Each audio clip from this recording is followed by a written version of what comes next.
तो चोखो मेला नाम के एक भक्त हुए पंढरपुर में। अच्छा, चोखो मेला जो है ये कोई मातृ गर्भ से इनका जन्म नहीं हुआ। कई सारे ऐसे भक्त हैं हमारे भारत में जिन्होंने किसी माता पिता से जन्म नहीं लिया, ठाकुर जी ने उनको प्रादुर्भाव किया। तो चोखो मेला जी जो थे, इनका जन्म कैसे हुआ? देखो, प्रेम की अवस्था सुनिएगा। इनके माता पिता वे एक ब्राह्मण थे। तो विप्र कुल के दो दंपति दोनों नित्य एकादशी पर श्री पंडरीनाथ भगवान का दर्शन करने जाते थे।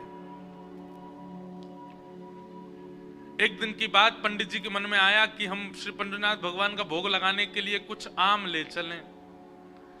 तो आम लेकर के पंडित जी और उनकी घरवाली दोनों जब मंदिर जाने लगे, तो ठाकुर जी तो इतने प्रेमी हैं भक्तों के कि मंदिर तक आम लेकर के आए, तब तक ठाकुर जी से प्रतीक्षा नहीं हुई। भगवान एक ब्राह्मण का रूप धारण करके बाहर ही चले गए और बाहर जाकर के वो ब्राह्मण दंपति से कहने लगे, हमको बहुत जोर की भूख लगी है, हम बहुत दिन से भूखे हैं, आपके पास बहुत सारे आम हैं, इसमें से 2-3 हमको दे दो। अभी कुछ दिन पहले वृंदावन में मैं था, तो एक भक्त आया, वैष्णव आते मिलने।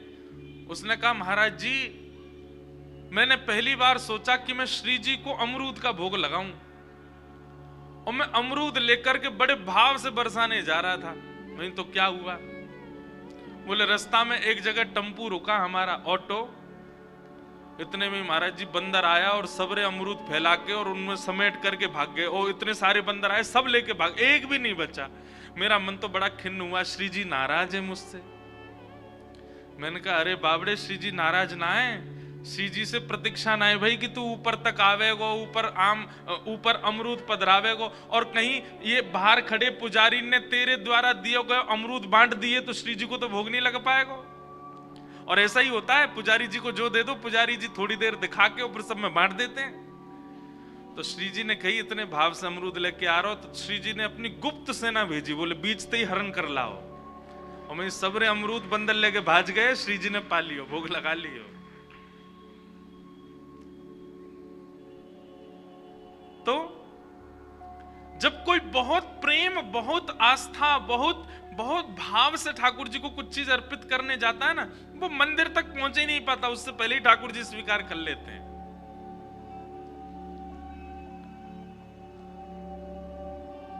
अब कभी ऐसी घटना घटे तो देखना, जबरदस्ती मत करना कि रबड़ी लेके गए और बंदर कोई दिखा रहे हैं दूर से, जे ले जाए तो हम समझेंगे कि हाँ भोग लगेंगे। जबरदस्ती नहीं, अपने आप ऐसी कोई योजना बने तो समझ जाना कि श्री ठाकुर जी ने पा लिया। तो भगवान पहुंच गए और दंपति के पास जाके कहने लगे, बोले हमको आम दे दो, बहुत जोर की भूख लगी है, आप इतने सारे आम लेके जा रहे हो, इनमें से 2-3 ही दे दो। तो विप्र दंपति ने सोचा, कोई बात नहीं, 2-3 आम इनको दे देते हैं, बाकी 2 धागे फिर पंडरीनाथ जी का भोग लगा देंगे। लीजिए लीजिए भैया, आप लोग पाओ। अब जैसे ही ब्राह्मणी ने आम दिया, और चोखो मेला जी खूब जोर जोर से वो पंडरीनाथ भगवान जिस रूप में आए थे उस रूप में बढ़िया प्रेम से फल पाने लगे। लेकिन वो क्या करते, थोड़ी देर तो आम चूसते, पूरा आम नहीं पाते, थोड़ा सा उसमें छोड़ देते और फिर ब्राह्मणी की गोद में ही डाल देते। एक आम पाया, ये हैं श्री पंडरीनाथ भगवान। अब दर्शन हो गए पूरे, और ये असली चित्र है श्री पंडरीनाथ भगवान का। अब हमको ही देखो, कथा सुनो। तो यही ठाकुर जी ब्राह्मण का रूप धारण करके गए, और महाराज आधे आधे आम चौंकें और चौंक करके उनकी गोद में डालते जाएं। बेचारे ब्राह्मण देवता एक दूसरे, दंपति एक दूसरे को देखने लगे, बोले कि ये क्या कर रहे हैं? बोले कोई बात नहीं।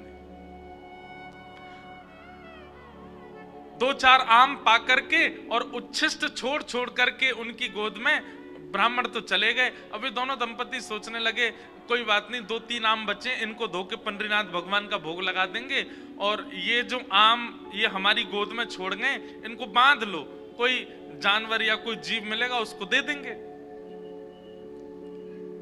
अभी इनमें आम बचे हैं, कोई जीव खा लेगा। जैसे ही दोनों आगे बढ़े तो ब्राह्मण तो थोड़े आगे चले गए, पत्नी धीरे धीरे पीछे आ रही थी।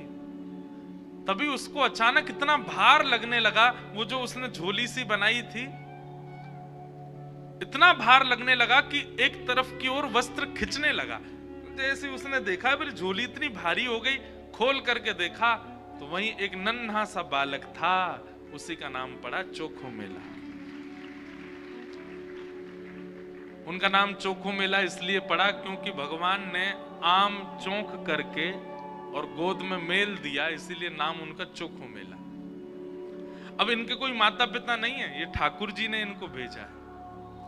और ठाकुर जी जिसको भेजते हैं ना, वो निश्चित है कि संसार के भक्तों को पथ दिखाने के लिए भेजते हैं। हमने एक चीज अनुभव की भैया, अधिकतर भक्तों के चरित्रों में देखा गया कि उनका जन्म सामान्य हमारी तरह नहीं हुआ, कुछ ना कुछ अलग होता है। जैसे गोस्वामी तुलसीदास जी महाराज के लिए आता है कि जैसे ही उनका जन्म हुआ, जन्म लेते ही उनके 3200 दांत थे। बालक के दांत होते हैं जन्म लेते ही, तो गोस्वामी जी के दांत थे। और उनके परिवार और गांव के लोगों ने यह सोचा कि ओहो, इसके तो सारे दांत निकल आए, ये अपशगुन बालक है। अपशगुन मान करके उनको थोड़ा किनारे कर दिया। वही गोस्वामी तुलसीदास जी बन गए। सूरदास जी महाराज जन्म से ही अंधे हुए, उनके नेत्र ही नहीं थे। सब भक्त ऐसे नहीं होते, पर अधिकतर भक्तों के साथ कुछ जन्म से ही ऐसी स्थिति होती है कि जिसको संसार के लोग ये समझेंगे ये तो अपशगुन है, ये तो अच्छा नहीं हुआ। ठाकुर जी ने देखो उसके संग कैसा किया। अष्टवक्र जन्म से ही 8 जगह से टेढ़े थे। ऐसी चोखो मेला। अब चोखो मेला को देख करके, उस बालक को देख करके ब्राह्मणी ने मन में विचार किया, अगर मैं इस बालक को लेकर के गई तो सब लोग पूछेंगे ये कैसे जन्मा, मैं सबको क्या उत्तर दूंगी। मेरी बात कोई नहीं मानेगा कि झोली में अपने आप आ गया।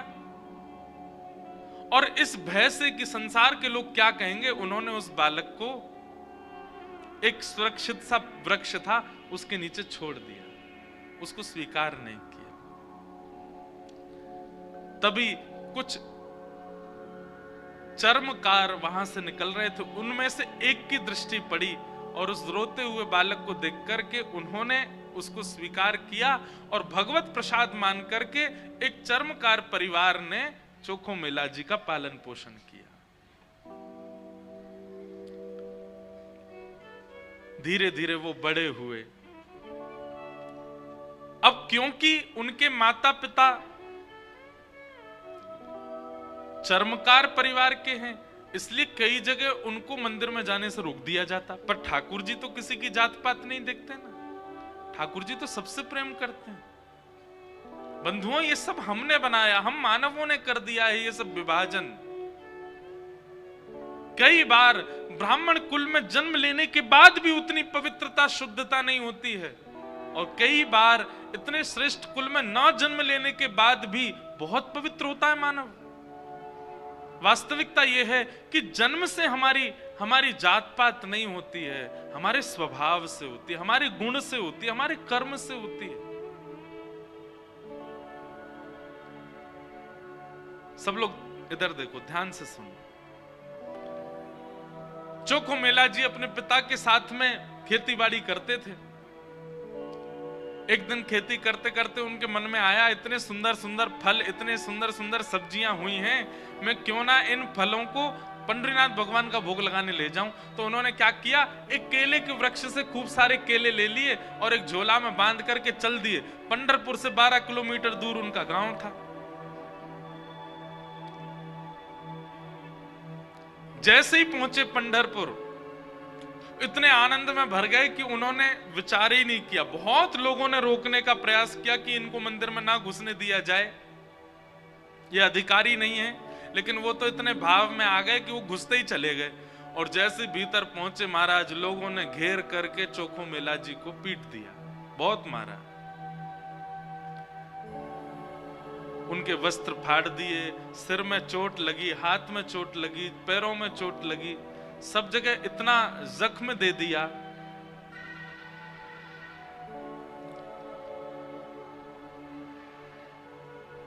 चोखो मेला जी रोते रोते वापस आ गए। पंडरीनाथ भगवान को भोग नहीं लगा पाए।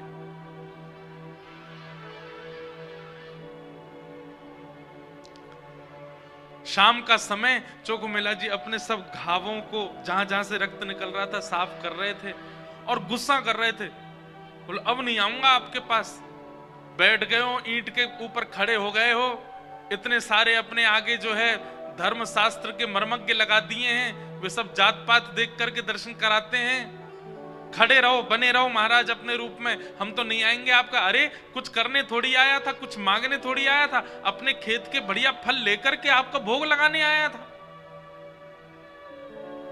इतने में ही नील वर्ण के श्याम सुंदर पीतांबरी पहने चलते हुए चोखो मेला के पास प्रत्यक्ष प्रकट होके आ गए। चल करके आए और चोखो मेला के पास आकर के गले में गलवैया डाल करके बैठ गए। ए चोखा, नाम ही भगवान उसको चोखा बोलते। ए चोखा, तू इतना उदास क्यों हो रहा है? बोले उदास? इतना पिटवाया हमको, हाथ पांव सब तोड़ ताड़ दिए हमारे, और अब मेरे घर आ गए हो, मेरे गले में गलवैया डाल करके बैठे हो। ये सब लीला क्यों करते हो आप? वहां क्यों नहीं रोका आपने सब पुजारियों को, पंडाओं को, ये सब ब्राह्मणों को? ठाकुर जी बोले देख चोखा, वे सब मुझे पूजते तो हैं, मेरी सेवा तो करते हैं, पर मुझको पाषाण मानते हैं, मुझको मूर्ति ही मानते हैं। और जो मुझे पाषाण मानता है ना, उनके लिए मैं पाषाण ही रहता हूं। उनके लिए ना मैं बोलता हूं, ना मैं हंसता हूं, मैं बस एक टक खड़ा रहता हूं, ना मैं खाता हूं, ना मैं पीता, कुछ नहीं। तू तो मुझे पाषाण नहीं मानता ना, तू तो मुझे साक्षात ठाकुर जी मानता है। इसीलिए तो अपने अपने अपने बगीचे के फल लेकर के मेरे पास आया। वहां बहुसंख्यक पाषाण मानने वाले लोग हैं, इसलिए मैं उनके सामने बोला नहीं। एकांत में जब तू आ गया तो मैं तेरे पास आ गया। चल चोखा, अब तू मुझे अपने अपने आंगन के फल खिला दे। अब देखिए, ना धर्म है, ना अर्थ है, ना काम है, ना मोक्ष है, केवल प्रेम है चोखो मेला के पास। अपने हाथों से सुंदर छिलका उतार उतार करके श्री पंडरीनाथ भगवान को अपने हाथ से खिला रहा है चोखो मेला, जिसके लिए कहीं ना कहीं हम लोग प्रतिबंधित कर देते हैं कि भगवान को सब नहीं छू सकते। वो खुद अपने घर में बैठा करके ठाकुर जी को खिला रहा है और ठाकुर जी पा रहे हैं।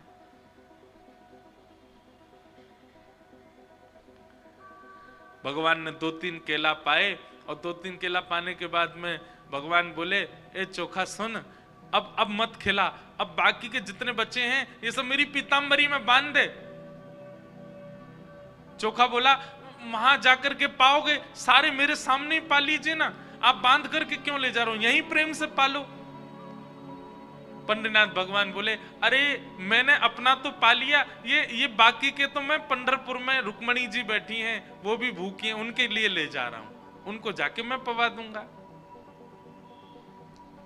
आज चोखा तेरे ऊपर इतना प्रहार किया ना सबने, तेरे ऊपर इतना अत्याचार किया सबने, इसलिए मैंने और रुक्मणी जी ने आज भोजन ही नहीं किया, हम दोनों भूखे हैं। अब मैंने तो पा लिया, अभी रुक्मणी जी के लिए ले जाऊंगा।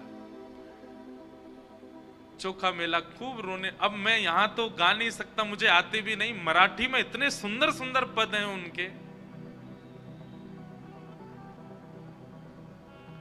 भगवान अपनी पीतांबरी में केले बांध करके पंढरपुर आ गए। पंढरपुर में आकर के रुक्मणी जी को पवाया।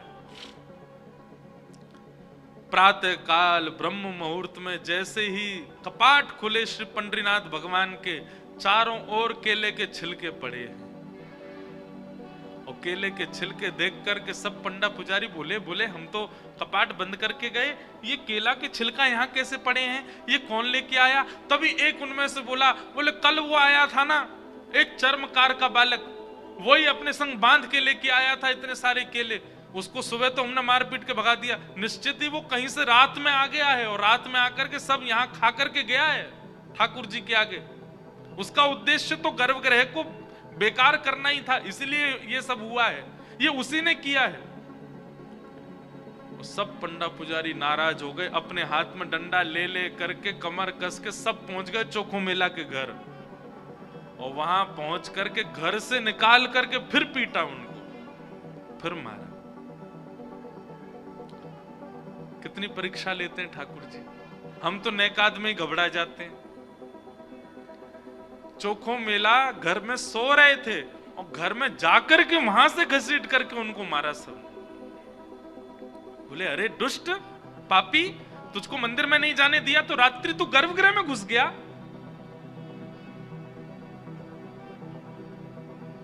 चोखो मेला पिटते रहे, नेत्रों से आंसू बहाते रहे, जय हो पंडरीनाथ, कैसी लीला करते हो, सुबह पिटवाते हो, रात में आकर के खा जाते हो मेरे हाथ से। लेकिन अब की बार श्री पंडरीनाथ नाराज हो गए। पंडा पुजारी सब अपना काम करके चोखो मेला के साथ थोड़ी हाथापाई करके सब जैसे ही वापस आए, पंढरपुर में श्री पंडरीनाथ भगवान के मंदिर के मुख्य द्वार सारे अपने आप बंद हो गए और भीतर से ठाकुर जी ने ताला लगा लिया, लॉक कर लिया, बंद हो गए ठाकुर जी मंदिर के अंदर। सबने अथक प्रयास कर लिया लेकिन एक भी द्वार नहीं खुल पाया। पूरा दिन व्यतीत हो गया, बड़े बड़े कारीगर आ गए लेकिन दरवाजा तोड़ भी नहीं पाए, खोल भी नहीं पाए। तब अंत में सबको लगा हमने कोई अपराध किया है। चारों ओर पंडा पुजारी और बड़े बड़े वेदज्ञ, बड़े बड़े मनीषी सब बैठ गए, हाथ जोड़ करके पंडरीनाथ भगवान की स्तुति गाने लगे। बोले नाथ, हमसे कोई अपराध हुआ तो आप हमें बताएं, दंड दे दें, लेकिन इस प्रकार नाराज होके मत बैठो। तभी मंदिर के भीतर से भगवान ने रुग्ण स्वर में, रोते हुए स्वर में भगवान की आवाज आई। बोले अरे तुम बनते हो बहुत बड़े विद्वान, बहुत बड़े मनीषी, बहुत बड़े ज्ञानी, बहुत बड़े जात पात के नियोजन करता, मेरे भक्त का अपमान करते हो, मेरे भक्त को मारते हो, मेरे भक्त के साथ दुराचार करते हो, नहीं देना मुझे किसी को दर्शन। और अब जब तक पृथ्वी है तब तक यह मंदिर बंद ही रहेगा, मैं भीतर ही रहूंगा। जो मेरे परम वैष्णव भक्त होंगे उनके लिए द्वार खुलेंगे, वो अंदर आएंगे, बाकी सब बाहर खड़े रहो। सब वैष्णवों ने प्रणाम करके कहा नाथ ऐसे नाराज मत होइए, आप बताइए हमसे क्या अपराध हो गया है, उसका प्रायश्चित कैसे होगा, कृपा करके बताओ। भगवान बोले मेरे चोखो मेला को जिस प्रकार तुम लोगों ने सबने जुट बना करके जाकर के उसको मारा है, अब तुम सभी वेदज्ञ, तुम सभी ब्राह्मण, तुम सभी श्रेष्ठ जन पाल की सजा के लेके जाओ और चोखो मेला को बिठा करके नाचते गाते उत्सव जैसे एक मेरी पाल की सवारी निकालते हो, ऐसे चोखो मेला की सवारी पूरे नगर में घुमाते हुए मेरे सामने लेकर के आओ, तब मेरे द्वार खुलेंगे, तब मैं तुमको क्षमा करूंगा, नहीं तो नहीं करूंगा। बड़े बड़े विद्वान, बड़े बड़े ब्राह्मण, बड़े बड़े वेदज्ञ, बड़े बड़े मनीषी भगवान की आज्ञा मान करके गए और चोखो मेला जी को जाके प्रणाम किया। एक दिव्य सिंहासन से युक्त पालकी में चोखो मेला जी को विराजमान करके नाचते गाते हुए, आनंद करते हुए, उत्सव जैसे ठाकुर जी का उत्सव मनता उससे भी अधिक उत्सव मनाते हुए चोखो मेला को लेकर के आए। और जैसे ही पंडरीनाथ भगवान के सामने पालकी पहुंची, अपने आप मंदिर के सारे द्वार खुल गए और मानो आज लग रहा था कि भक्त भगवान का नहीं, भगवान भक्त का दर्शन कर रहे हैं, भगवान चोखो मेला का दर्शन कर रहे हैं।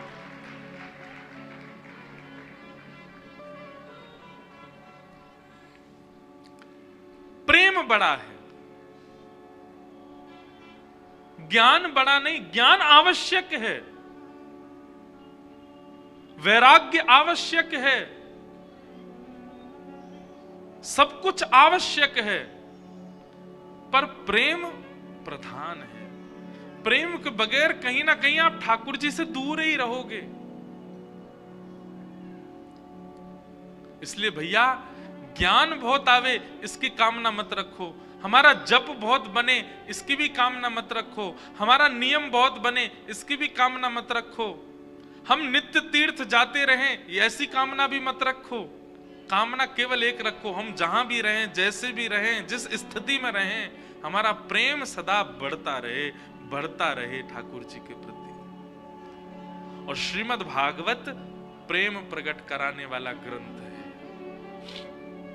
ज्ञान चाहिए तो अन्य शास्त्रों को पढ़ लीजिए, वैराग्य चाहिए तो अन्य शास्त्रों के पास चले जाइए, लेकिन प्रेम चाहिए तो भागवत जी की शरण में आइए।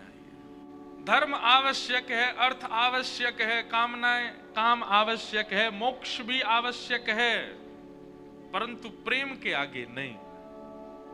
प्रेम प्रधान है। या फिर ऐसा कह दें कि धर्म में, मोक्ष में, प्रेम में, धर्म में, मोक्ष में, काम में और अर्थ में त्रुटि हो सकती है, लेकिन प्रेम यदि प्रधान है तो वहां की त्रुटि नजरअंदाज कर दी जाती है। प्रेम प्रधान होना चाहिए। भागवत की कथा वही सिखाती है, क्योंकि भागवत जी की रचना ही प्रेम के कारण हुई। श्री वेदव्यास जी महाराज ने भागवत की रचना करके अपने पुत्र सुखदेव जी को हिमालय में, जो कि निर्गुण निराकार ब्रह्म की उपासना कर रहे थे, उनको शिष्यों के द्वारा बुलवाया और संपूर्ण भागवत का ज्ञान प्रदान किया। फिर उन्हीं सुखदेव जी ने वही भागवत का ज्ञान परीक्षित को प्रदान किया।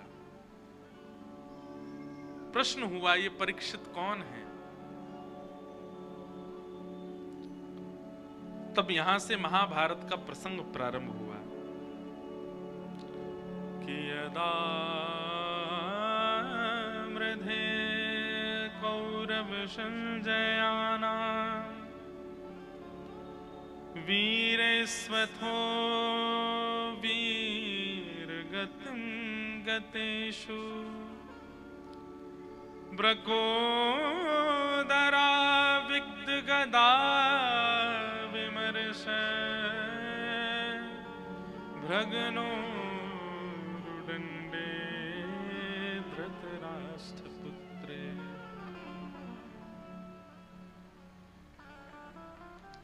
महाभारत का प्रसंग।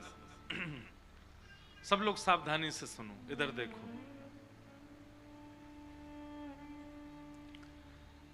थोड़ा महाभारत का प्रसंग है। महाभारत का युद्ध पांडव जीत चुके हैं और पांडवों के भीम ने दुर्योधन की जंघा तोड़ करके महाभारत का युद्ध अपने पक्ष में लिया है। जिस बात से हैरान दुर्योधन अब सोच रहा है कि मैं कैसे भी करके इनको मारूं। बंधुओं, एक पाप का एक सिम्टम सुनना चाहेंगे? हमारे अंदर पाप आया है तो एक लक्षण हमारे अंदर आएगा। क्या? हम किसी से ईर्ष्या करते हैं, द्वेष करते हैं, किसी के प्रति छल करते हैं, कपट करते हैं। ये सब पाप का ही स्वरूप है। परंतु पाप हावी हो जाएगा तब हम अधर्म का मार्ग लेकर के कैसे भी सामने वाले का अनित करने का विचार करने लग जाएं, तो समझ जाना पाप आपके भीतर घर कर चुका है। ठीक है, आपसे ज्यादा श्रेष्ठ कोई बन गया, ईर्ष्या हुई, इतना चलेगा, लेकिन आपने कुछ किया नहीं, अपने काम में लगे रहे। लेकिन जिस दिन ईर्ष्या के कारण आप उसका अनहित करने का मन बनाने लग जाओ, उसी दिन समझ जाना कि पाप आपके चित्त में भयंकर रूप से विद्यमान हो गया। ईर्ष्या हो रही है यहां तक ठीक है, पर ईर्ष्या के कारण आप उसका अनहित करने लग जाओ और उसी की योजनाएं बनाने लग जाओ, ये पाप आपके चित्त में घर करके बैठा है, उसी का परिणाम है।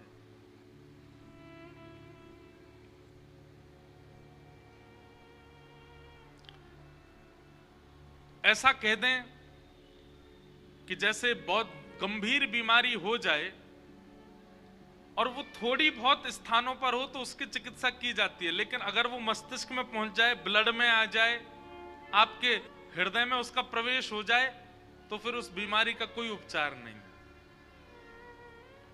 ईर्ष्या का उपचार है, अगर आपको किसी से ईर्ष्या हो रही है तो उसका उपचार है, एक दिन ईर्ष्या नष्ट हो जाएगी। लेकिन ईर्ष्या के कारण अगर आपने उसका अनहित सोचा, विचार किया और करने भी लग गए, उसका उपचार नहीं होगा। उसका उपचार तो नाश है बस।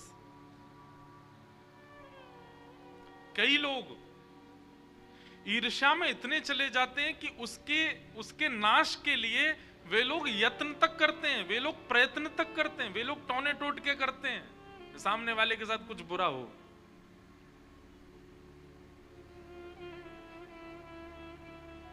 अरे कहां तक कहें, मंदिर भी इसीलिए जाते हैं कि हमारा पड़ोसी आजकल बहुत चौड़ रहा है, बहुत बढ़िया कमा रहा है, खा रहा है, सब बढ़िया चल रहा है, उसके संग कुछ अनहित होना चाहिए, इसलिए मंदिर जा रहे हैं। समझ जाइए कि आपके ऊपर कलयुग का पाप का पूर्ण रूपेण प्रभाव हो चुका है, क्योंकि आप ईर्ष्या से ऊपर उठ करके अब उसका अनहित चाहते हैं।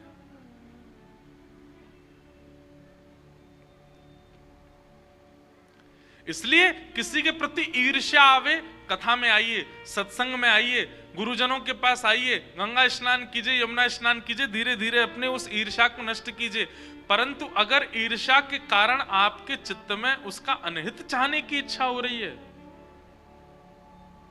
उसके साथ गलत करने की इच्छा हो रही है, आपका नाश होने से कोई नहीं रोक सकता। और वही कर रहा है दुर्योधन। दुर्योधन युद्ध हार चुका है, अचेत अवस्था में पड़ा है रणभूमि में, लेकिन तब भी उसको ये पीड़ा नहीं है कि मैं मरने वाला हूं, अपनी मृत्यु सफल बना लूं। अरे मेरे कुछ क्षण बचे हैं, मैं इन क्षणों में कुछ अच्छा कर लूं, हरिनाम संकीर्तन कर लूं, भजन कर लूं, कुछ पुण्य कर लूं। नहीं, वो थोड़े क्षणों जो उसके बचे हैं जीवन के, उनमें भी क्या सोच रहा है कि मैं क्या करूं कि पांडव भी मारे जाएं, मैं पांडवों से बदला लूं। पिक्चरों में कभी कभी दिखाया जाता है कि जब गुंडे के पिताजी मरने वाले होते हैं तो वो मरते मरते कह जाते हैं, मेरी मृत्यु का बदला तू ले लेना, और फिर वो मर जाते हैं।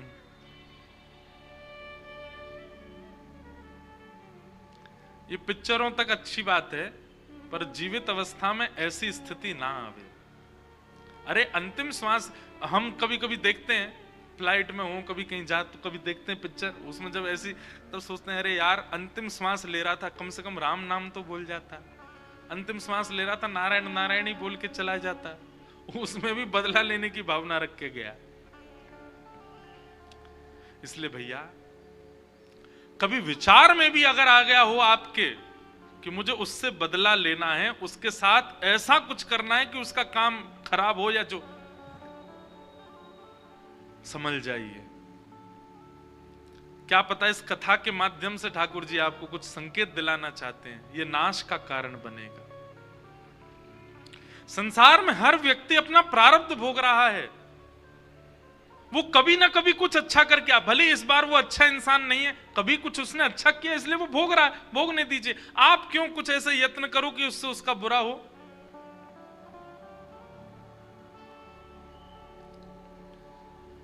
दुर्योधन अचेत अवस्था में पड़ा है और उसी समय गुरुपुत्र अश्वत्थामा दिखाई देते हैं दुर्योधन को। दुर्योधन कहता है, अश्वत्थामा तुम्हें मेरा एक काम करना है। क्या?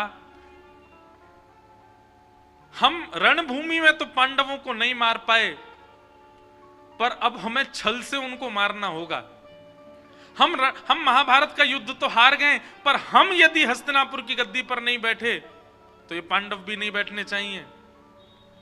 अश्वत्थामा कहने लगा, क्या करना है बताओ। बोले, रणभूमि में तो नहीं मार पाए, सोते हुए इन योद्धाओं को इनके शिविर में जाके मार दो, सोते हुए मार दो। किसी को क्या पता चल रहा, हम भी मारे गए, वो भी मारे गए। हस्तिनापुर की गद्दी पर ना हम बैठेंगे ना वो, कम से कम चैन से मर तो पाएंगे। कितनी विषम स्थिति है कि व्यक्ति को किसी को पीड़ा देने में चैन मिलता है। ये पाप नहीं है तो क्या है? ये कलयुग का महाप्रभाव नहीं है तो क्या है? किसी को पीड़ा में देख करके आपको प्रसन्नता होने लग जाए, किसी को पीड़ा में देख करके आप खुश होते हो, ये महापाप है।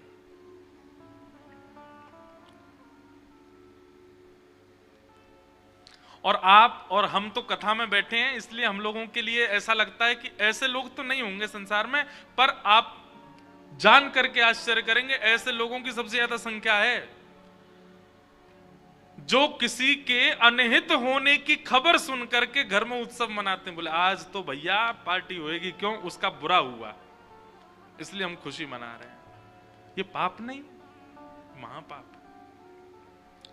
किसी की मृत्यु की बात सुनकर के एक परिवार खुश हो रहा है, किसी के ऊपर कोई केस हो गया, जेल चला गया, कुछ गलत हो गया, उसके हाथ पांव टूट गए, कुछ हो गया, और एक परिवार प्रसन्न हो रहा है, ये महापाप नहीं है, ये महापाप है।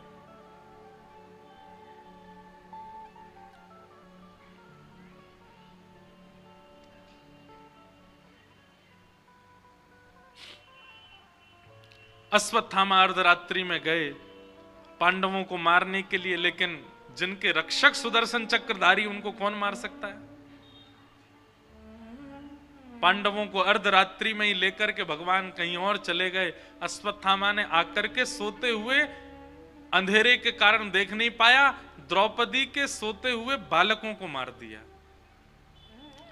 और उनके सर धड़ से अलग करके एक थैला में भर के ले गया, दिखाने के लिए दुर्योधन को कि देखो मैंने अपना काम कर दिया। दुर्योधन से जाकर के कहा, देखो दुर्योधन मैंने काम कर दिया, मैंने 5 पांडवों को मार दिया। दुर्योधन बोला मुझे विश्वास नहीं होता। बोले इसीलिए मुझे पता था तुमको विश्वास नहीं होगा, मैं सर लेके आया उनके। दुर्योधन ने प्रकाश करके जैसे ही देखा, अरे मूर्ख, ये पांडव नहीं है, ये द्रौपदी के 5 पुत्र हैं, निर्दोष बालक।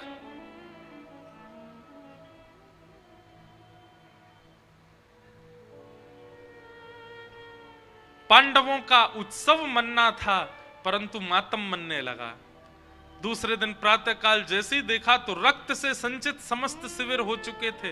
दौड़ करके जब देखा तो द्रौपदी के 5 पुत्र मरे पड़े हैं, सर नहीं है उनके, केवल धड़ पड़े हैं। रोने लगी द्रुपद सुता, और उसी समय संकल्प ले लिया अर्जुन ने, प्रतिज्ञा ले ली अर्जुन ने, द्रौपदी तुम रो मत, मैं प्रतिज्ञा लेता हूं जिसने भी बालकों को मारा उसको जीवित नहीं छोड़ूंगा मैं। बंधुओं,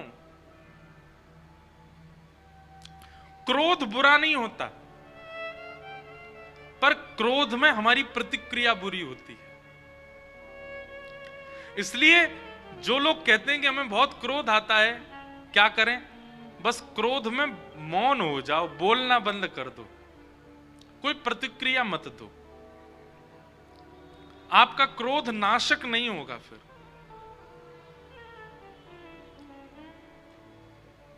क्रोध आने दीजिए, बस आप क्रोध में बोलना बंद कर दीजिए। कठिन होगा लेकिन फिर भी करो, एक आध बार थोड़ी बहुत आवाज निकलेगी, 2-4 बार प्रैक्टिस करोगे तो फिर अपने आप सीख जाओगे। क्रोध में मौन हो जाओ, बोलो ही मत। चाहे कोई कितना भी छेड़े, कितना भी बुलवावे, कितनी भी कस्में वादे कर दे, फिर भी मत बोलो। जब तक मत बोलो जब तक क्रोध शांत ना हो जाए। धैर्यवान होकर के जब आप बोलेंगे, क्रोध शांत होने पर जब आप बोलेंगे, तो आप नाश नहीं करोगे अपना, कुछ अच्छा ही निकलेगा आपके मुख से। तो क्रोध बुरा नहीं होता, क्रोध में प्रतिक्रियाएं बुरी होती हैं, क्रोध में प्रतिक्रियाएं नाशक होती हैं। और एक बात सुन लीजिए, क्रोध को कम करने का एक ही उपाय है कि क्रोध में प्रतिक्रियाएं करना। जैसे आप कम कर दोगे, 1 बार 2 बार 3 बार 5-6 बार में, धीरे धीरे जब प्रतिक्रिया ही नहीं दोगे, धीरे धीरे अपने आप क्रोध कम हो जाएगा। फिर आपके सामने कोई कितना भी कुछ कर दे, आपको क्रोध आएगा ही नहीं, क्योंकि आपने प्रतिक्रियाएं ना दे करके अपने क्रोध में प्रतिक्रिया करने का मतलब क्या है? जलती हुई अग्नि में कपूर डालना, उसको और तेज करना। जब व्यक्ति क्रोध आने पर प्रतिक्रिया देता है तो उसका क्रोध अगली बार और ज्यादा बढ़ जाता है। लेकिन जो व्यक्ति क्रोध आने पर प्रतिक्रिया ही नहीं देता, अग्नि में घी ही नहीं डालोगे, तो धीरे धीरे अग्नि शांत हो जाएगी, धीरे धीरे अग्नि का तेज कम हो जाएगा। ठीक वैसे ही क्रोध है। कुछ पकड़ लो, कुछ जकड़ लो, हाथ की मुट्ठियां बांध लो, आंख बंद करके ऐसे बैठ जाओ, लेकिन बोलो मत, चाहे कुछ हो जाए। क्रोध में मौन हो रो। बताओ, कोई एक को समझ में आई बात? इतने लोगों में एक ने समझी।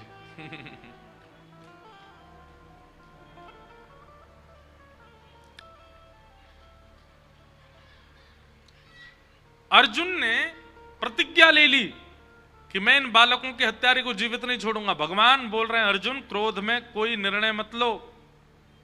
लेकिन क्रोधी व्यक्ति किसी की सुनता नहीं है। अर्जुन बोला, आप रहने दीजिए द्वारिकाधीश,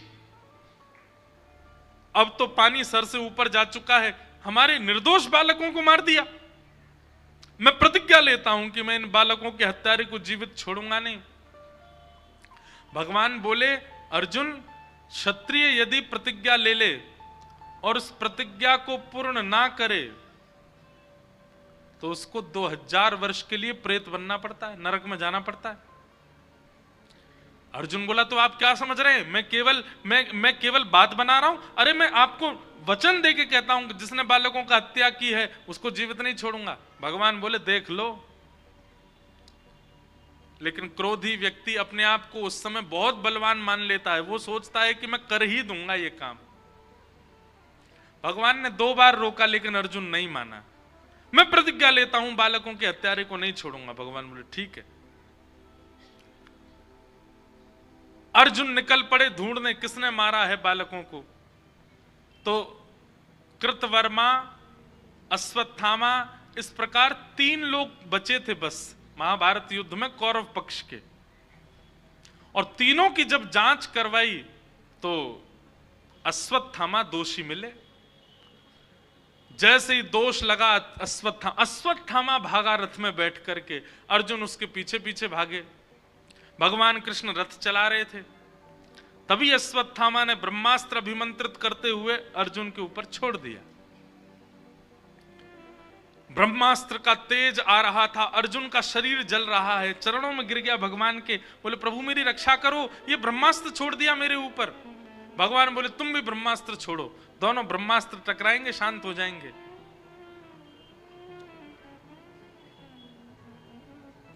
अर्जुन ने किसी प्रकार से ब्रह्मास्त्र शांत करके अश्वत्थामा को पकड़ लिया और पकड़ करके उसके हाथ और पैर बांध करके अपने रथ के चक्के से बांध दिया और घसीटते हुए लेके आ रहा है। यहां पांडवों की समस्त सेना और पांडव और द्रौपदी सब रुदन कर रहे थे। तभी किसी ने हल्ला किया, अर्जुन बालकों के हत्यारे को पकड़ लाया है। सब देखने के लिए बाहर आ गए। देखें तो सही, किसने मारा इन निर्दोष बालकों को? हाथ पैर बंधे हुए अश्वत्थामा के। अश्वत्थामा कौन है? पांडवों के गुरु कृपाचार्य का पुत्र है, यानी कि गुरु पुत्र है। अश्वत्थामा को जैसे ही देखा द्रौपदी ने, तुरंत बोल पड़ी द्रौपदी और क्या कहती है? द्रौपदी कह रही है कि तथा हतम पशुवत पाशवत्थ मवांग मुखम कर्म जुगुप्सितेन निरीक्ष कृष्णापकृतं गुरु सुतं वाम स्वभावा कृपयाननाम च उवाच चास्य हन्तस्य वन्धनानयनं सतिं मुच्यतामेष ब्राह्मणो नितरां गुरु। द्रौपदी बोली, अर्जुन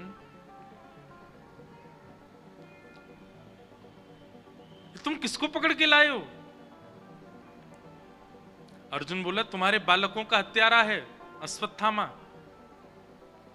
द्रौपदी बोली तुम ये क्यों भूल गए हो कि ये हमारे गुरु का बेटा है, ये गुरुपुत्र है और गुरुपुत्र गुरु के समान होता है। अर्जुन हम क्षत्रिय हैं और ये ब्राह्मण हैं, ब्राह्मण पूजनीय होता है।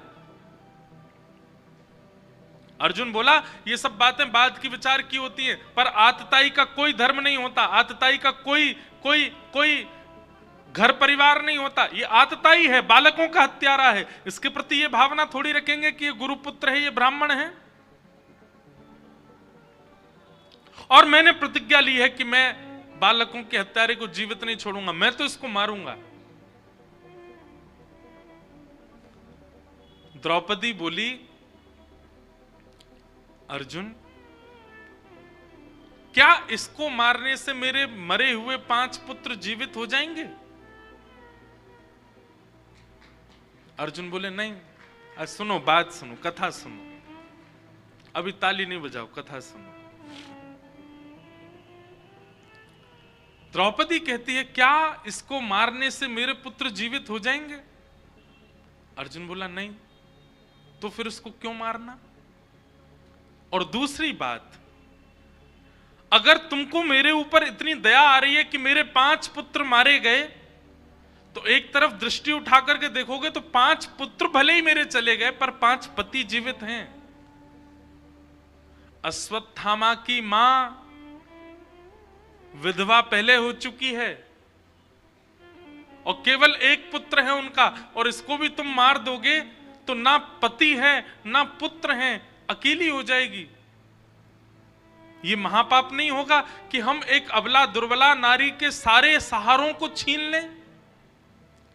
मेरे 5 पुत्र छीन लिए गए पर 5 पति जीवित हैं, मैं इनके सहारे रह लूंगी। लेकिन अश्वत्थामा की मां के लिए तो विचार करो अर्जुन, उनके पति भी नहीं हैं और एकमात्र पुत्र है, उसको भी मार दोगे तो पुत्र मरने की क्या वेदना होती है, ये मैं अभी जूझ रही हूं इससे, मुझे पता है। मैं नहीं चाहती कि जिस वेदना में एक मां है उस वेदना में दूसरी मां भी जाए। अश्वत्थामा अर्जुन मेरी आज्ञा मानिए, क्योंकि मेरे पुत्र मरे हैं, अश्वत्थामा को मत मारो। अर्जुन अब सोच में पड़ गए मैं क्या करूं। युधिष्ठिर की ओर देखा, भैया आप आज्ञा कीजिए, आप समझाइए ना द्रौपदी को। युधिष्ठिर कहने लगे नहीं अर्जुन, द्रौपदी ठीक कह रही है, द्रौपदी की बात में बल है, अश्वत्थामा को मत मारो। भीम कहने लगा, बोले सबको छोड़ अर्जुन, तू तलवार मुझे दे, मैं मार देता हूं इसको। नकुल सहदेव की ओर देखा, नकुल सहदेव भी बोले हम भी द्रौपदी के पक्ष में, इसको मत मारो। प्रजा की ओर देखा तो प्रजा कहने लगी हमारे हवाले कर दो, हम मार देंगे। और सबकी ओर देखते हुए जब अंत में श्री कृष्ण की ओर देखा तो आलोक्य वदनम सख्य, अर्जुन ने जब श्री कृष्ण की ओर देखा, अपने सखा की ओर देखा,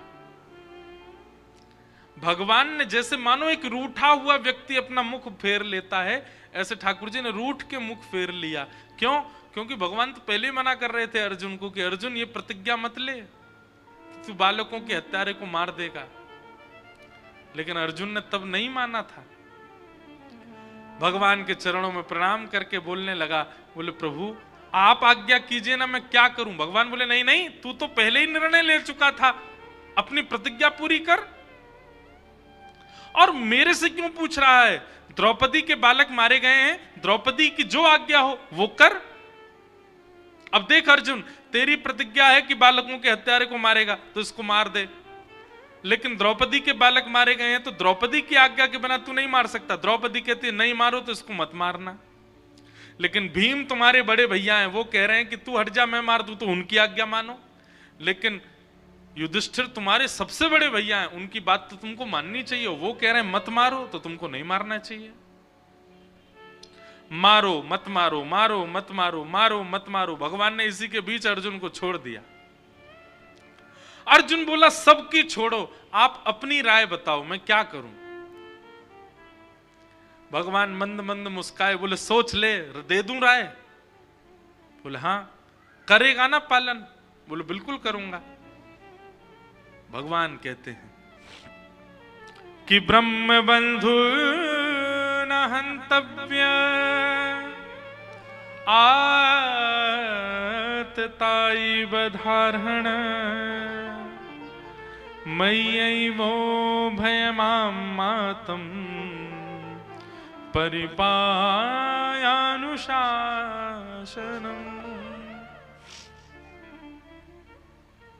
अर्जुन,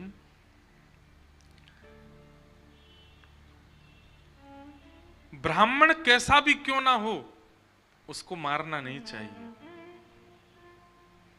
अश्वत्थामा ब्राह्मण है। हमारे शास्त्रों में दो विधान है, एक तो माताएं बहनों के और एक ब्राह्मण को। ऐसा कहा गया कि कितना भी बड़ा दंड करें, कितना भी बड़ा अपराध करें, इनको मृत्यु दंड नहीं मिलना चाहिए। आजीवन कारावास दे दो, जीवन भर के लिए जेल में ही डाल दो, मृत्यु ही जेल में हो, वो ठीक है, पर मृत्यु दंड नहीं देना है, ना तो माताओं को और ना ही ब्राह्मण को। अब किसी ने मुझसे कहा, बोले आप तो ब्राह्मणों का पक्ष लोगे क्योंकि स्वयं ब्राह्मण हो। एक बात हमारी ध्यान से सुनना, ये ब्राह्मणों के कहीं कहीं जो प्रशंसा के प्रसंग आते हैं ना, कि ब्राह्मणों के संग ऐसा नहीं करना, ब्राह्मणों को ये नहीं करना, इसका मतलब क्या है? ठाकुर जी कह रहे हैं बाकी सबको तो उनके कर्म का दंड आप दे दो, लेकिन ब्राह्मण यदि कुछ गलत करेगा तो उसको दंड आप नहीं देना, उसको दंड मैं दूंगा। उसको दंड देने का अधिकार मेरे हाथ में है।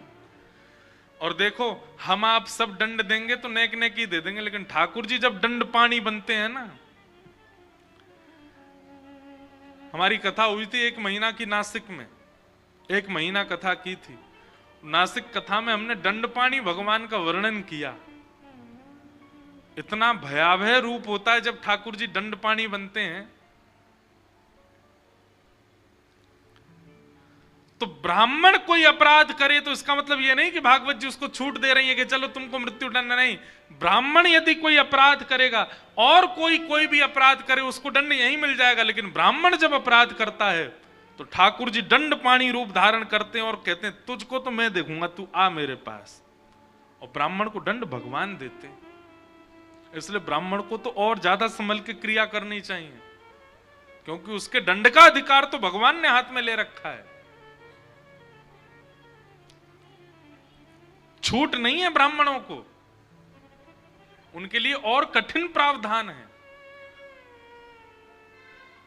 तो भगवान कह रहे हैं अर्जुन, ब्राह्मण कैसा भी क्यों ना हो उसको मारना नहीं चाहिए। लेकिन तुरंत भगवान कहते हैं पर अर्जुन, बालकों का हत्यारा कोई भी क्यों ना हो उसको छोड़ना नहीं चाहिए।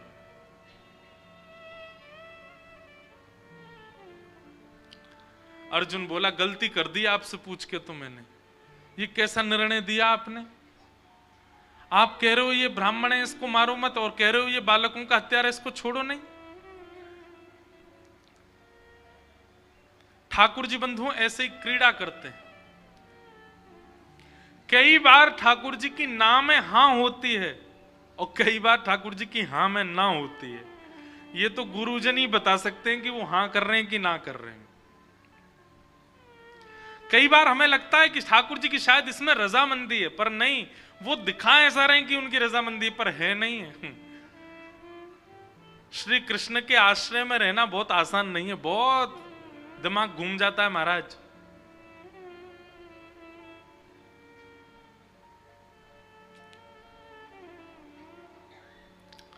हम अपने लाल जी से कभी कभी पर्ची डालते हैं उनके आगे, कोई समस्या हो या कोई उत्तर चाहिए हो, क्या करें क्या ना करें।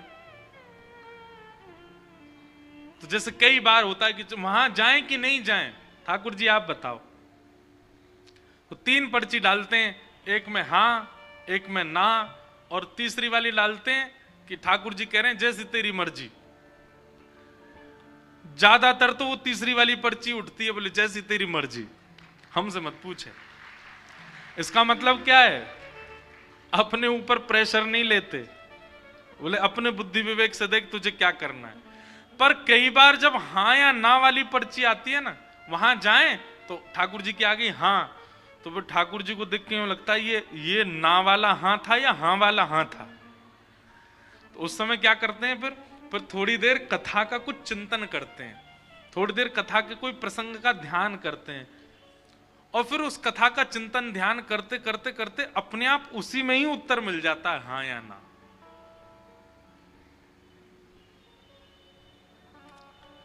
तो श्री कृष्ण को समझना थोड़ा टेढ़ा तो है, पर समझ में आ जाए तो आनंद भी उतना ही है। अब अर्जुन को बोल रहे हैं ब्राह्मण को मारना नहीं चाहिए, बालकों के हत्यारे को छोड़ना नहीं चाहिए। अर्जुन बोला एक ही बात बता दो, क्या करूं, मारूं कि छोड़ूं? भगवान बोले अब ये तेरा निर्णय, मैंने तो अपना दे दिया। ब्राह्मण को मारना नहीं चाहिए, बालकों के हत्यारे को छोड़ना नहीं चाहिए। अर्जुन ने थोड़ी देर ध्यान लगा करके अपनी बुद्धि पर थोड़ा दबाव डाला, चिंतन किया कि मैं क्या करूं। तब अर्जुन को समझ आया ये ब्राह्मण है इसलिए इसको मृत्यु दंड नहीं दे सकते, ये बालकों के हत्यारा इसलिए इसको जीवित नहीं छोड़ सकते। इसका मतलब मुझे ऐसा कुछ करना है जिससे ये जीवित भी रहे और हर क्षण मरता भी रहे। और उसके लिए एक ही उपाय है, क्या? अश्वत्थामा गुरुपुत्र है, इसका बहुत सम्मान है, सब लोग इसको प्रणाम करते हैं। बहुत सम्मान करने वाले समस्त हस्तिनापुर के वासियों के मध्य इसका अपमान ही इसका मृत्यु दंड है। और भरी सभा भरे समाज में मणिम जहार मूर्धन्यम, उसके ब्रह्म तेज की मणि को निकाल करके अश्वत्थामा की आधी मूंछ, आधी दाढ़ी और शिखा छेदन करके सबके सामने उसका अपमान करते हुए उसको जीवित छोड़ दिया।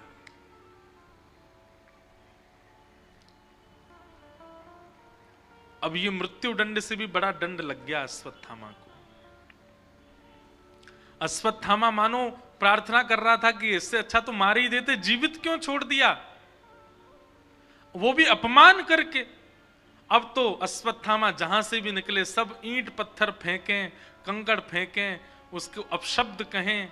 कोई भी अपने घर में कोई भी उसका मुख देखना नहीं चाहता, सब उसके प्रति हीन भावना रखने लगे। जहां भी अश्वत्थामा पहुंच जाता है सब लोग अपने घरों में चले जाते हैं, छतों से ईंट पत्थर फेंकने लगते हैं। ऐसी अश्वत्थामा की स्थिति कर दी। ये जीते जी मृत्यु के समान हो गया अश्वत्थामा का। आज भी अश्वत्थामा जीवित है, चिरंजीवी है।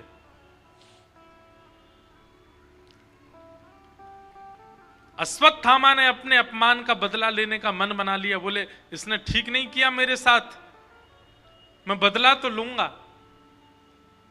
पांडवों के 5 वंशधरों को मैंने मार दिया, अब इनके वंश में केवल एक बालक है जो इनका तर्पण करने वाला होगा, जिसका भी जन्म ही नहीं हुआ, जो अभी मां के गर्भ में है। कौन?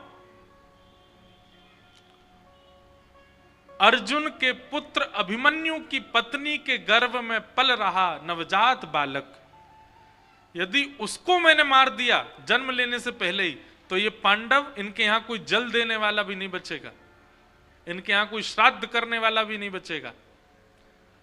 और गर्भवती उत्तरा को मारने के लिए ब्रह्मास्त्र छोड़ दिया अश्वत्थामा ने। उत्तरा के गर्भ की ओर जैसे ही ब्रह्मास्त्र आने लगा, व्याकुल हो गई उत्तरा, दौड़ने लगी द्वार की ओर। तभी देखा कि भगवान श्री कृष्ण रथ में बैठे हैं, चारों तरफ सब पांडव और हस्तिनापुर के वासी भगवान को विदा कर रहे हैं, भगवान द्वारिका को प्रस्थान कर रहे हैं।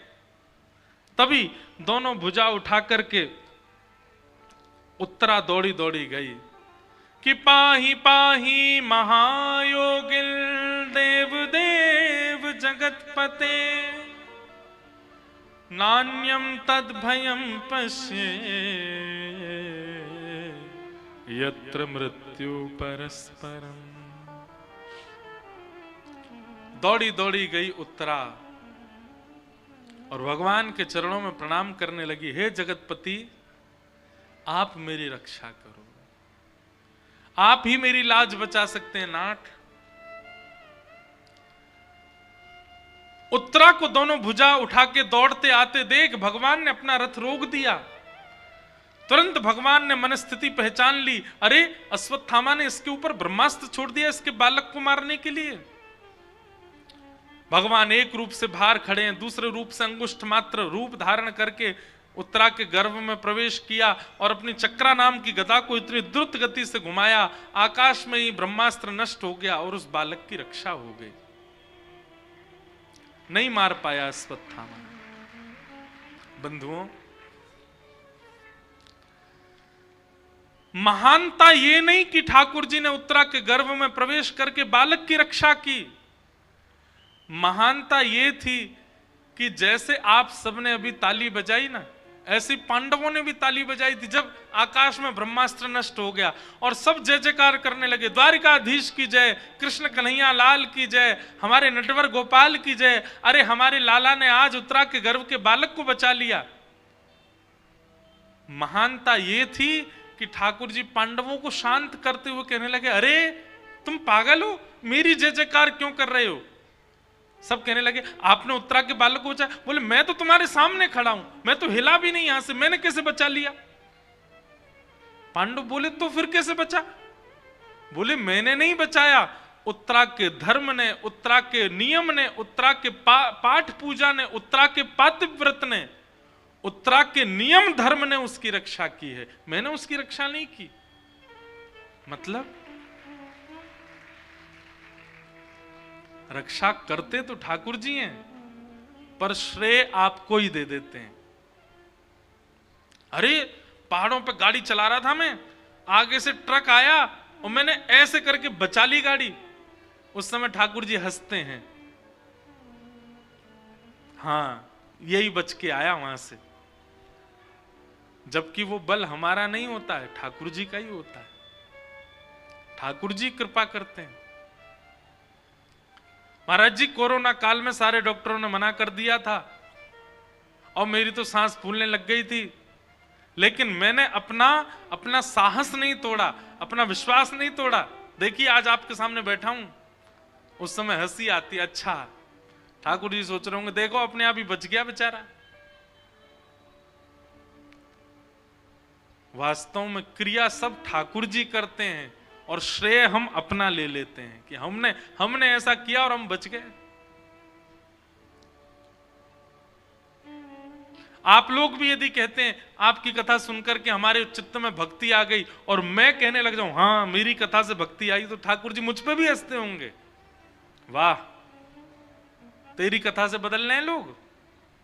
वास्तव में ठाकुर जी की कृपा ना हो, उनकी इच्छा ना हो तो कोई परिवर्तन नहीं हो सकता।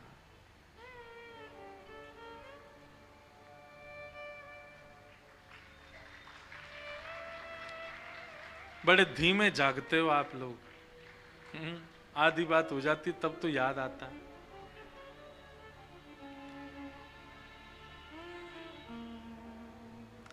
इसीलिए भगवान का एक नाम बताया गया, क्या? मान देना। ठाकुर जी से एक चीज सीखो, सब कुछ करने के बाद भी श्रेय ना लेना, सब कुछ व्यवस्थित करने के बाद भी उसका श्रेय ना लेना, यह ठाकुर जी का स्वभाव है। और हमारा स्वभाव कैसा है? सब कुछ किया किसी और ने, पर हम ये सोचते हैं हमारा नाम भी आ जाए।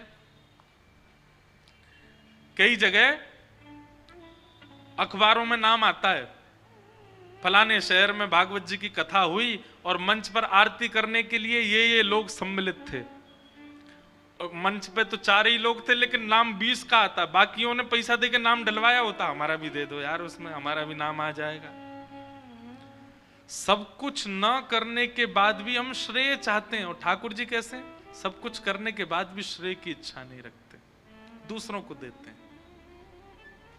मैं कथा सुना रहा हूं उनकी कृपा से, आप सुन रहे हो उनकी कृपा से, पर हम दोनों ही अभिमान अपने ऊपर करेंगे। मैं इसलिए करूंगा मैंने कथा सुनाई, और आप इसलिए करोगे हमने पूरी कथा सुनी, एक शब्द भी नहीं छोड़ा।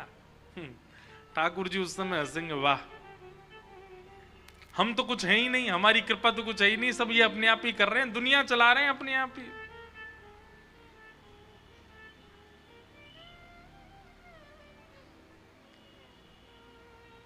वाह। एक भाव है, कृपा की न होती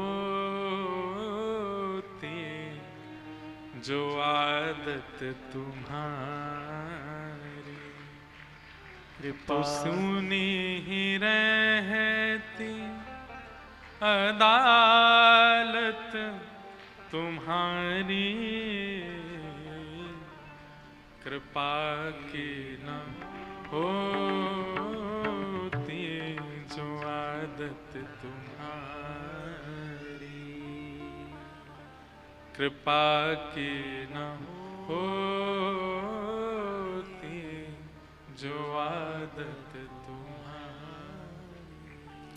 कृपा तो ठाकुर जी करते हैं, हम लोग केवल उस कृपा को भूल करके अपना बल, अपना श्रेय, अपना भाव, अपना परिश्रम आगे कर देते हैं, पर करते सब ठाकुर जी। इसलिए भैया ठाकुर जी की कृपा का अनुभव करो हर क्रिया में। अरे कहां तक कहें, सुबह उठ जाते हैं ना, तो सुबह उठ करके भी यह भी कृपा माना करो कि नाथ रात में सोया था, मन बुद्धि चित्त सबसे शून्य हो गया था, एक प्रकार से मर ही गया था मैं, लेकिन आपने आज फिर मुझे जीवित कर दिया, मैं फिर आज का दिन देख पा रहा हूं आपकी कृपा। नहीं तो मैं तो मृतक हो गया था रात में। रात में चोर घर लूट करके चले जाते हैं, रात में डकैती डल जाती है, महाराज भूकंप तक आ जाता है, हमको पता ही नहीं चलता। क्यों? हम मृतक होते हैं। शयन अवस्था, निद्रा भी एक प्रकार की मरणावस्था है, लेकिन उस हर मरणावस्था के बाद भी हम पुनर्जीवित होते हैं। किसकी कृपा से? ठाकुर जी की कृपा से। हर दिन ठाकुर जी को वंदन करो कि आपकी कृपा है नाथ। मेरा आपकी कृपा से सब काम हो रहा है, मेरा आपकी कृपा से सब काम हो रहा है। करते हो तुम कन्हैया, करते हो तुम कन्हैया, करते हो तुम कन्हैया, मेरा नाम हो रहा है, मेरा आपकी कृपा से सब काम हो रहा है, मेरा आपकी कृपा से सब काम हो रहा है। का भाव से मेरा आपकी कृपा से सब काम हो रहा है, मेरा आपकी कृपा से सब काम हो रहा है। हे करते हो तुम कन्हैया, मेरा नाम हो रहा है, करते हो तुम कन्हैया, मेरा नाम हो रहा है। ओ करते हो तुम कन्हैया, मेरा नाम हो रहा है, करते हो तुम कन्हैया, मेरा नाम हो जय हो। रहा है। ओ मेरा आपकी कृपा से सब काम